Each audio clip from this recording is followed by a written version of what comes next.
While shopping at the mall with my best friend, I saw my boyfriend of 6 years.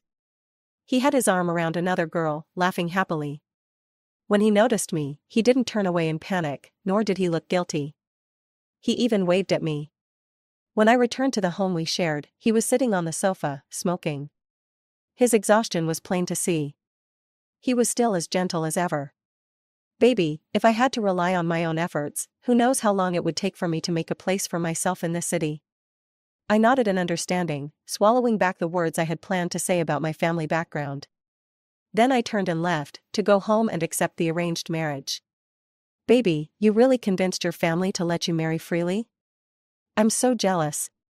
Elsie clung to my arm, casually pointing at an expensive handbag on the display counter, but her eyes sparkled as she stared at me. I lowered my gaze, then lifted it again with a radiant smile. Yeah. I did win the right to choose my own marriage. But I also lost my influence over my family's business. From now on, I would only receive dividends from my shares. But compared to Chapman, none of that mattered.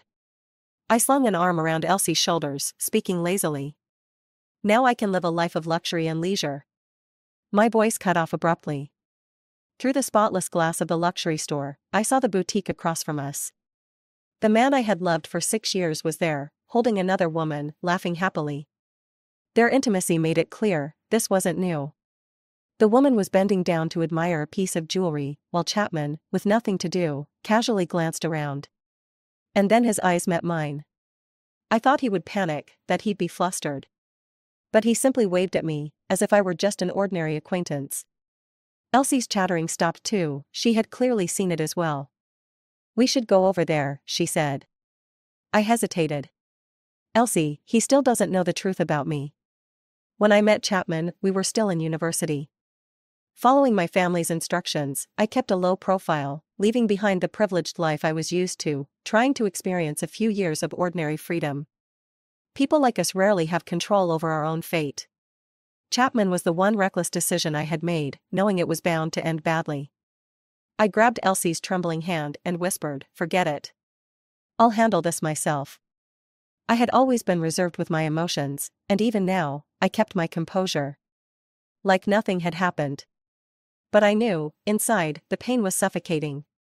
Still, I forced myself to act normal, bid Elsie goodbye, and just like when I first left home, I rode my bicycle back to the apartment Chapman and I had rented together.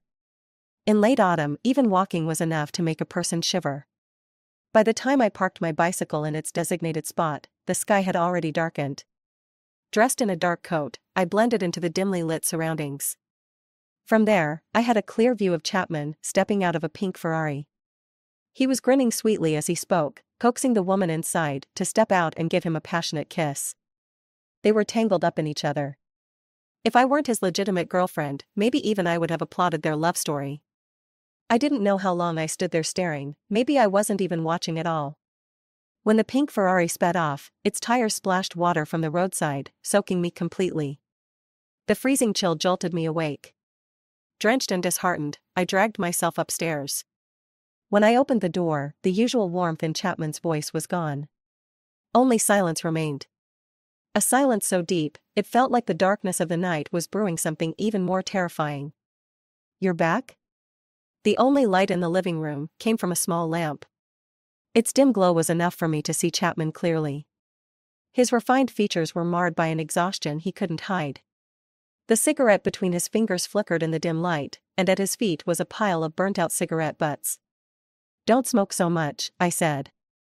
"All right," he responded softly. I stood at the entryway, not stepping further inside. "Do you love her?" It was the only question I had left about our relationship. Because just last night, we had been tangled in each other's arms, lost in passion. Nothing about it seemed like the actions of someone who had fallen out of love. Chapman let out a low chuckle, his voice both careless and heavy. "Love?" He gestured toward the window. The city lights of a city shone even brighter than the daytime, dazzling and extravagant. "I love you, Gladys. But that won't help me survive in this city. Your beauty, your personality, none of it matters in the face of wealth and power. But her, she can help me." Chapman's voice grew lower, His gaze darkened for a fleeting second, but then he quickly regained his gentle demeanor. If I relied only on myself, who knows how long it would take to carve out a place for myself here. The fist I had clenched behind my back suddenly relaxed.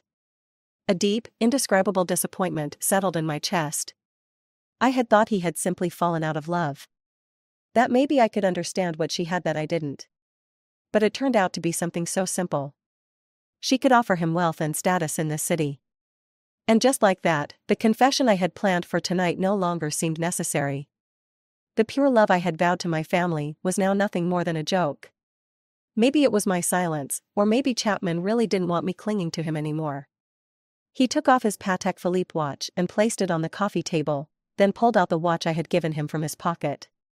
He set them side by side. I didn't understand his meaning. She gave me a Patek Philippe without batting an eye. And yours? Where did you even buy this cheap knockoff? A sharp pain stabbed through my chest. I strode to the coffee table, snatching up the custom-made watch I had gone through endless trouble to order. Without another word, without sparing him another glance, I could hear the disdain in his voice. This man was already rotten to the core. Throw away everything else that belongs to me, I said. Then I stepped out into the darkness. The apartment complex we had rented wasn't new, but it wasn't old either. I glanced back at the place I had once called home. Let out a soft laugh. Then I took out my phone. I lost Clyde. Come pick me up. A sigh came from the other end. Love is only pure when material needs are fully met. Mom, Dad, and I were never trying to hurt you. I kicked at a loose stone on the ground, neither agreeing nor refuting his words. Maybe Clyde was right. But wealth had also tainted Chapman's love. He didn't love me enough, nor did he love her enough. But now, that had nothing to do with me anymore. Clyde arrived quickly. This time, he didn't drive his usual Cayenne, but a sleek black luxury van. I didn't have time to wonder why. The chilly night air urged me into the car. A tissue was handed to me. I wiped away the single tear that had escaped my eye, not looking back. I accept the arranged marriage. I'll marry Delbert. A deep chuckle came from the back seat. Miss Gladys, then we can register as a legal couple tomorrow. A chill ran down my spine. I slowly turned my head. And met a familiar yet unfamiliar face. The boy I once knew had shed all traces of his youthful awkwardness. In his place was a man, exuding authority and nobility. A far cry from the boy who once struggled to speak standard Mandarin. I forced a stiff smile and, like a fool, added a wave of my hand. You speak much better English than when you were younger. Then I shut my mouth. I wanted to slap myself. Back in the day, when Delbert lived in a city, his B-city accent had made him the target of ridicule among the elite socialites. Even now, despite his towering success, I worried that his past would still irritate him. I bit my lip in frustration, staying silent. But Delbert only chuckled, his deep voice filled with amusement. Well, I'll never be as fluent as you. After all, I'm not from a city. Maybe one day, I can teach you some B-city dialect in return? With just a few words, he had effortlessly diffused my awkward jab. The future? I lifted my eyes to the rearview mirror and met Delbert's gaze. His sharp, narrow eyes were filled with intensity and a sense of possession, unyielding, leaving no room for refusal. Suddenly, I remembered something my brother, Clyde, once said. Love is only pure when material needs are fully met. At that moment, as I locked eyes with Delbert, a strong curiosity surged within me. How pure would his love be? I wanted to know. I wanted to test it. So under his unwavering gaze, I nodded and softly said, all right. Clyde probably won't be able to pick you up today. For the first time, I caught a genuine smile in Delbert's eyes. I tilted my head. Why? Delbert raised an eyebrow and pointed toward the sky. Your sister-in-law went abroad. I nodded in understanding. Clyde used to be a notorious playboy, refusing to settle down. No one expected him to get forced into marriage and then end up falling in love after the fact. But my sister-in-law? She was truly something else. Every year, she'd run away 3 or 4 times, and Clyde would chase after her like clockwork. With our parents living in another city, the only thing left in a city was an empty house. I didn't want to go back.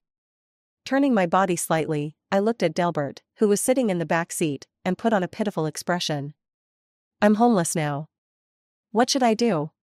Delbert adjusted his glasses, glanced at me, and spoke in a slow, measured tone. I won't let you be homeless. But Miss Gladys, I need you to go home and get your identification. Can we register our marriage tomorrow? I froze, thinking he was joking earlier.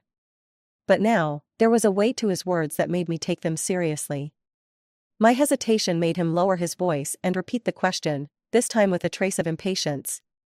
Snapping out of my thoughts, I quickly gave the driver my family home's address. Delbert's expression finally eased. When we arrived at the family estate, I suddenly hesitated. I sat in the car, twisting the hem of my clothes, reluctant to step out. Through the rearview mirror, I met Delbert's gaze again, and reason slowly returned to me.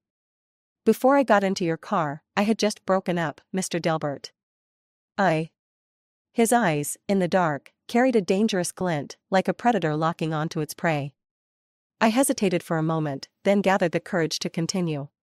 I wasn't planning on jumping into another relationship so soon. Delbert's gaze flickered, and a smirk played at the corner of his lips. I couldn't quite read his thoughts, but I could hear his voice clearly. This is just a business marriage, Miss Gladys. Talking about love would be laughable. I understood the unspoken message behind his words. A sense of relief washed over me, but at the same time, an odd feeling of unwillingness crept in. Unwilling about what? I didn't know. But still, I stepped out of the car, my expression calm as always. Only the force with which I shut the car door betrayed the emotions I couldn't quite name. Steadying my steps, I unlocked the front door and walked in. Janet, our housekeeper, opened the door for me in her pajamas. She looked startled when she saw me, as if she wanted to say something but held back. It was obvious she didn't dare speak, probably because I had spent the last few days fighting with my family over my planned marriage to Chapman. The worst fight happened just this morning. For the first time in my life, I smashed a glass in the house and voluntarily gave up half of my inheritance. Clyde was so furious he could barely stand straight. Before kicking me out, he spat out, "I won't care about you anymore." Not long after, I ran into Chapman at the mall. Now, my disastrous evening was coming full circle. Pressing my fingers to my temple, I sighed. Not a single thing had gone right today. But I hadn't forgotten why I was back. Lowering my voice, I asked, "Do you know where my ID is?" Janet's eyes widened in shock. Her expression turned wary. "Are you seriously sneaking back here in the middle of the night just to get your ID for that man? Do you want to drive your parents to their graves?" "I don't know where it is. And even if I did, I wouldn't give it to you." I stared at Janet, momentarily stunned by how fiercely she was guarding the household registry. Where did she get the idea that I was here to steal it? I opened my mouth. "Janet, I'm not. I watched you grow up. Is it really worth breaking your family's heart over a man?" Janet's voice softened into a pleading tone, but every time I tried to explain, she cut me off. I had always been patient with the elders who raised me. So I stood there with my head lowered, enduring half an hour of her scolding. I wondered if Delbert was still waiting for me. Sighing, I finally decided to interrupt her. Just as I was about to speak, a warm hand landed on my shoulder. A familiar, pleasant voice followed. "Long time no see, Janet. How have you been?" Janet, now older, squinted at him before reaching for her reading glasses, wiping them and putting them on. She studied Delbert closely. "Delbert? It's me, Miss Janet." Janet broke into a smile and commented, "Your English has improved a lot." I couldn't help but let out a laugh, then shot her pleading looks, silently begging her to drop the subject. Clearly, she didn't get the message. But then, her gaze shifted to the hand Delbert still had on my shoulder. "You too?" Delbert, still playing the role of a well-mannered junior, replied obediently, "Gladys and I came back to get her ID. We're registering our marriage tomorrow." Janet turned to me. "Really?" I sighed, feeling a little helpless, but nodded. "Really?" The entire family had been pushing me to marry Delbert. Janet was no exception. Now that I had confirmed it, she immediately rushed to the study. Before long, she returned and shoved my ID into Delbert's hands. Then she shot me a warning look. Don't you dare take this from him, Delbert. I bit my tongue and stayed silent. Delbert, suppressing a laugh, accepted the ID with great seriousness. Don't worry, I won't let her have it.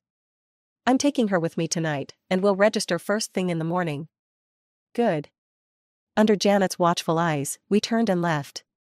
Back in the car, silence filled the space between us. Neither of us spoke. Not until the driver pulled into the underground parking lot of an upscale apartment complex in the city center. I have no intention of having a marriage in name only, Miss Gladys. Now alone in the elevator, I faced Delbert directly. I was taken aback but figured it was best to clarify everything now that we were getting married. Nodding, I met his gaze and said, "Fine. But I won't tolerate my husband having other women." Delbert raised an eyebrow. I continued, "In our circles, that's not exactly uncommon, is it? Arranged marriages, heirs born out of duty, and lovers kept on the side, it was all just part of the game, as long as things never got messy." Delbert controlled a business empire, holding the economic lifeline of B-City in his hands. His name echoed in every high society event across the country. A man like him would never lack admirers. Delbert studied me as I frowned. "I'm serious." "All right. We'll sign a contract. Of course, it won't include premarital assets." I stepped closer. "Do you even realize what you're saying, Delbert? My wealth, my everything, I'm willing to share it with you." At that moment, Delbert was utterly captivating. His deep, dark eyes felt like they were pulling me in. If we were getting married tomorrow, then going a little too far tonight wouldn't matter. I stood on my tiptoes and followed my heart, pressing a kiss on his lips. Delbert was too tall, I only managed to kiss his jaw. A firm grip tightened around my waist, lifting me effortlessly. In an instant, I lost the right to breathe freely. His kiss was forceful, domineering, even laced with a hint of aggression. I could feel the faint sting of a small cut on my lips. Just as I neared suffocation, I pushed against him. We both gasped for breath. I was still in his arms, our foreheads pressed together. Just then, the elevator doors slowly slid open. His voice was husky, tinged with an intoxicating allure. "We're home. Do you want to go inside?" I thought it was my imagination, but his gaze carried an unexpected reverence. As if I were a deity, capable of passing judgment on his sins. I tightened my arms around his neck. "Let's go in. You won't regret it?" I was more impatient than he was. Instead of answering, I tugged him out of the elevator with barely any effort. Standing at his front door, I chuckled softly. "I won't. Of course, you still have until sunrise to change your mind." His response was the soft click of a fingerprint lock. The dimly lit room swallowed us. I was lifted again, pressed against the wall, kissed with a feverish intensity. That night, Delbert and I didn't cross the final line. But short of that last step, we did everything else imaginable. By the time we were done, it was deep into the night. My clothes were no longer wearable. I stood by the floor-to-ceiling window, dressed in Delbert's shirt, gazing at the distant apartment complex. The same complex where Chapman and I had lived together. Delbert came up behind me, wrapping his arms around my waist and lifting me into his embrace, settling us both onto the balcony sofa. "What are you looking at?" His warm breath tickled my neck, making me squirm in his arms. I stared at him, hesitating. Should I tell him the truth? I pressed my lips together, then finally raised a hand, pointing at the complex. "I lived there for almost 2 years. I took a deep breath and continued, "with my ex-boyfriend. We just broke up today. And now I'm here, in your arms. Do you think I—" Before I could finish, his lips crashed onto mine in a storm of kisses, silencing me. I had no choice but to endure the possessiveness that belonged to Delbert alone. Only when I could no longer take it did he pull away. Calmly, he extended his wrist, showing me his watch. I scratched my watch, but it still tells time. It's 3 a.m. You have 4.5 hours to rest. At 7:30, we're getting married. Tomorrow marks the beginning of your new life. I'll allow you to be sad just for tonight." I ran my fingers over the scratch on his watch, $1 million timepiece, damaged when he lifted me at the door, and he didn't even care. Just a Patek Philippe. Meanwhile, Chapman had used a watch to trample my dignity into the dirt. I let out a quiet laugh and grasped Delbert's hand. I'll buy you a better one. Then, I slipped his watch off his wrist and fastened it around mine. I rummaged through my discarded clothes, found the watch I had once prepared as a gift for Chapman, and tossed it into the trash. Delbert's wrist was much thicker than mine, and the watch slid up and down my arm. Under his watchful gaze, I finished what I was doing, then nestled back into his embrace. This one, let me have it. That night, it felt like I had lost something. Yet, at the same time, I had gained something far better. Unexpectedly, I slept soundly. The next morning, when I opened my eyes, I was no longer in Delbert's apartment. Where is this? I rubbed my eyes. Delbert was looking at me. The corner of his lips curled. Outside the government office. I sat up with a jolt, looking out the car window. Sure enough, we were parked in front of the Civil Affairs Bureau. The sun was already up, and newlyweds with beaming smiles walked in and out of the building. I glanced down at my sleepwear, then at Delbert, who was impeccably dressed in a tailored suit. Stammering, I asked, You expect me to get married dressed like this? Don't worry. The makeup artist is in the car behind us. Your outfit is ready too. You were sleeping too soundly, I couldn't bear to wake you. Delbert's voice was gentle, almost making me believe that he truly loved me. I nodded. Then I'll go get ready first? Delbert stepped out of the car and said, Change into your clothes first. The door closed, and the window blinds were drawn tightly, ensuring no one outside could see in. I picked up the simple white dress and slipped it on, only to realize there was a carefully hidden veil tucked inside. Delbert had thought of everything. This was far better than the civil wedding I had once envisioned. Even when I held the marriage certificate in my hands, it still felt surreal. For so long, I had thought the only person I'd ever walk into this place with was Chapman. Yet in just one day, that person had changed. And strangely, I felt a quiet joy. Gladys. I was staring at the marriage certificate when Delbert's voice startled me. I patted my chest, steadying my breath. What is it? His expression held a hint of guilt. I might need to make a trip back to B-City. Do you want to come with me? I pressed my lips together, thinking for a moment. Spending our wedding night apart doesn't feel right, does it? Delbert laughed, his whole demeanor softening. He ruffled my hair indulgently. Then we'll go together.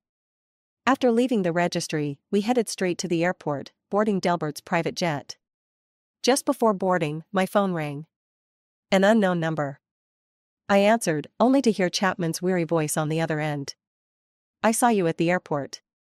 Where are you going? I froze for a moment. Delbert's grip on my hand tightened. Who is it? I hung up, blocked the number, and smiled at Delbert. No one important. When the plane landed, everything in B-City felt unfamiliar to me. I had never been here before. My only impression of B-City was Delbert's accent. His voice was pleasant, though in a city, it had always seemed slightly out of place. In the car, Delbert opened his laptop for a video conference, absently rubbing his thumb against the back of my hand. With nothing else to do, I snapped a picture and posted it on social media. Elsie immediately liked it and sent me a message. Why are you in B-City? I found out who that woman with Chapman was, she's from B-City. Oh my God, I heard she's coming back today too. Are you going to confront her? Wait for me. I'm booking a flight. I won't let you suffer alone. Elsie had always had an overactive imagination. I touched the men's watch on my wrist and chuckled. I sent her a photo. You're overthinking. Just here for a trip with my husband. The messages stopped. Then, moments later, my phone rang furiously. I glanced at Delbert, who was still in his meeting, and hurriedly rejected the call. But Elsie wouldn't give up, she kept calling. Answer it. I covered the speaker. Won't it disturb you? It won't. Go ahead. With Delbert's permission, I finally picked up, lowering the volume just in case. Elsie's shrill voice burst through. Your husband? Who did you marry?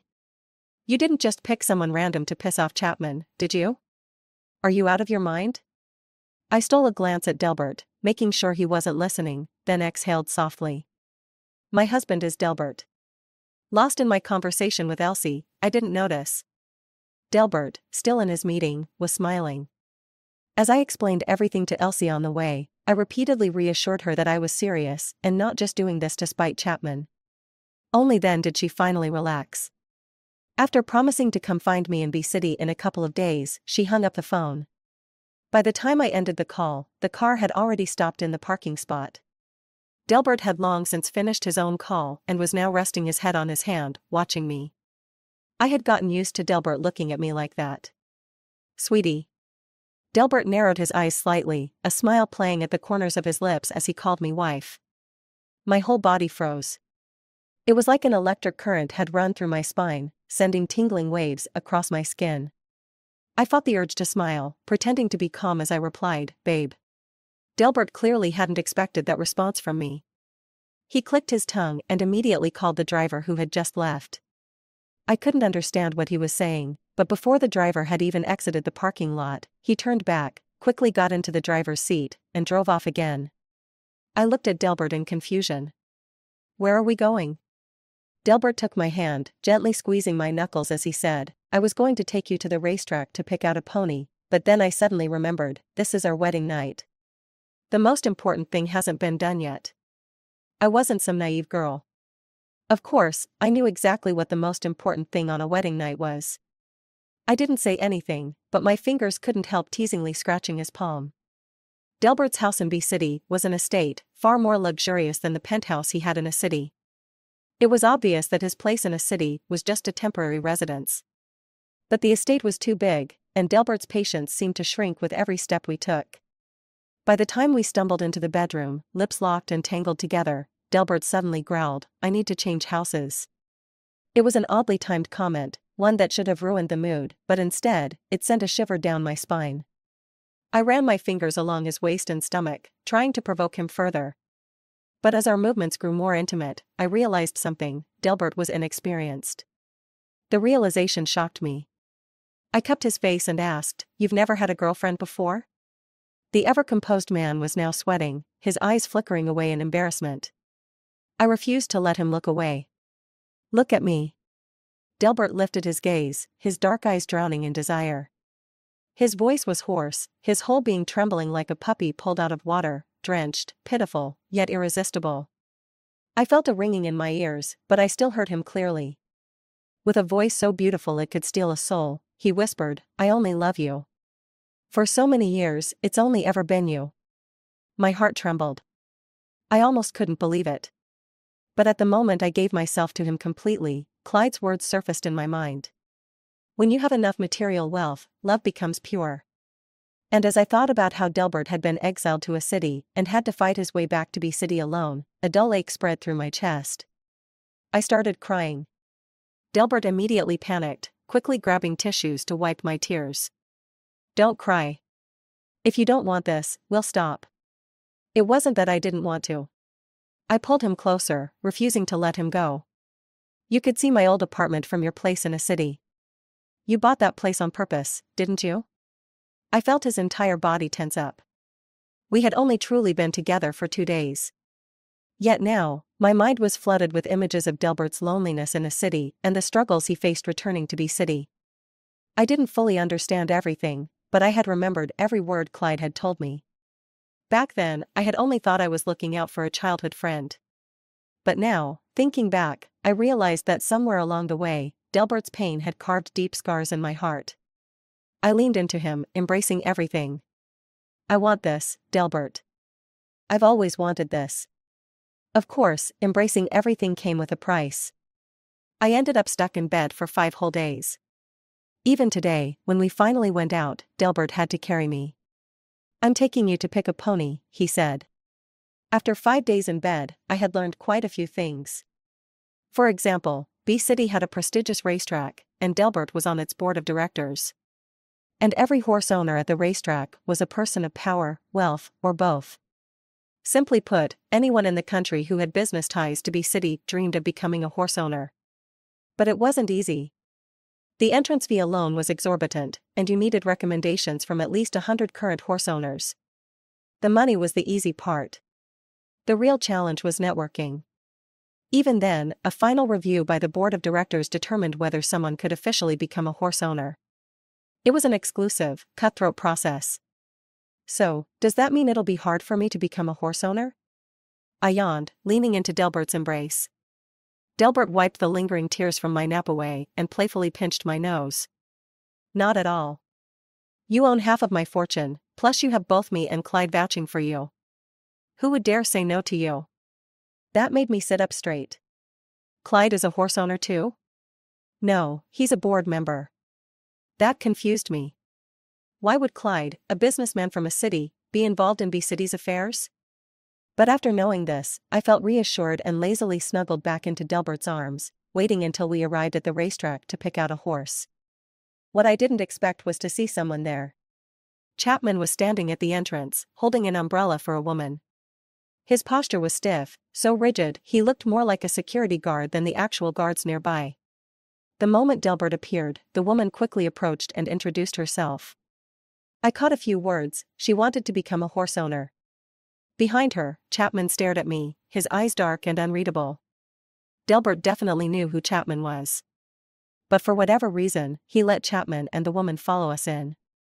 I tugged at his wrist, lowering my voice. What are you doing? Delbert glanced at me. After making sure there were no strange emotions in my eyes, he let out a relieved breath. They bullied you. I want to get revenge for you. I was stunned for a moment before wrapping my arms around his. Well then, thank you, babe. It had only been a week since I last saw Chapman. And yet, seeing him again stirred absolutely nothing in me. The heartbreak I had felt before now seemed like nothing more than a fleeting illusion. Still, I held on to a lingering resentment. The way we broke up had been too humiliating. Watching him make a fool of himself today would be his form of apology. I didn't know much about horses, but Delbert was an expert. Under his advice, I picked a stunning pure white horse with a golden sheen under the sunlight, beautiful and noble. The woman behind us showered me with flattery, while Chapman's eyes nearly bulged out of their sockets. There was envy. There was jealousy. And there was something else, something that looked a lot like hatred. I didn't understand Chapman's stare, but I chose to ignore it. Delbert, as always, was thoughtful. He smiled gently at me. I had an equestrian outfit prepared for you. Go change, and I'll take Miss Kate upstairs for a meeting. Once I'm back, I'll teach you how to ride. I nodded. So, the woman's name was Kate. With that in mind, I followed the staff to Delbert's private changing room. But as soon as I stepped out, I ran into Chapman smoking in a corner. You're not with Miss Kate? Smoking is prohibited here. I pointed at the no smoking sign, my tone indifferent, like I was making small talk with a stranger. Chapman silently stubbed out his cigarette and tossed it in the trash. Why didn't you answer my calls that day? Did you block me? I frowned, already annoyed. We'd broken up. I don't want to be in contact with you anymore. Broken up? Chapman scoffed. Without you, I've been miserable, Gladys. I can't sleep. I can't eat. I rolled my eyes, gripping my phone tightly in case I needed to call Delbert. Chapman continued, I really miss you. Can we get back together? Don't degrade yourself like this. These rich men, they're just playing with us. I don't know how he figured out that I had given up on myself. Looking at Chapman's sorrowful gaze, I suddenly remembered that I had never been honest with him from the start. I pointed at the Patek Philippe on his wrist and mocked, Isn't this watch enough for you? Are you thinking of switching it for some cheap knockoff that I don't even know where you bought? As I stretched out my hand, the watch on my wrist, Delbert's watch, was clearly visible. Chapman reached out and grabbed my wrist, his eyes fixed on the watch. He only gave you a scratched-up watch and that's enough to make you follow him willingly? Maybe, he gave you something else? You have no dignity.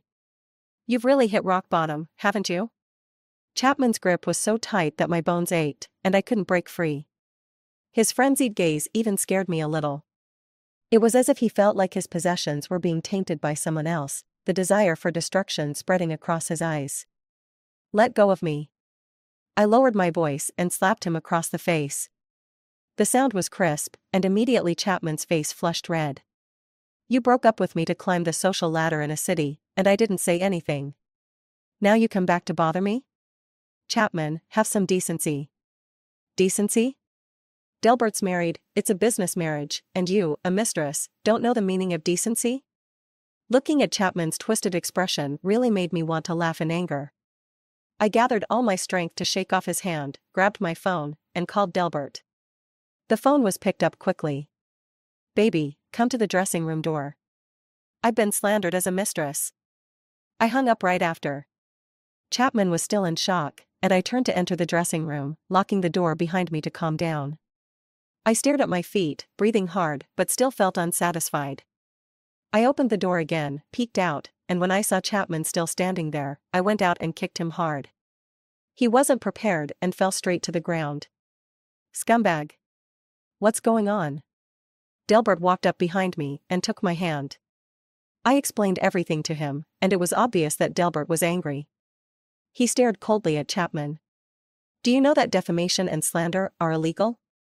Delbert fiercely pulled me behind him, and for some reason, Chapman also braced himself and started to confront Delbert.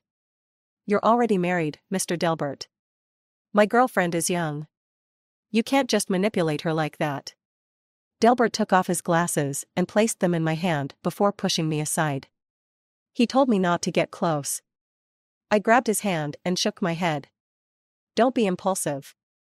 Chapman was already beyond redemption, and I wouldn't let him stir up any more feelings in me. What I was really worried about was Delbert getting hurt. Delbert crouched down and looked at me. That day, when you cried in my car, my heart almost broke. Let me get revenge on him, okay? He patiently lowered his gaze, waiting for my answer. Meanwhile, Chapman, standing behind Delbert, kept provoking us with harsh words. Let go of her, she's mine. We've been together for 6 years.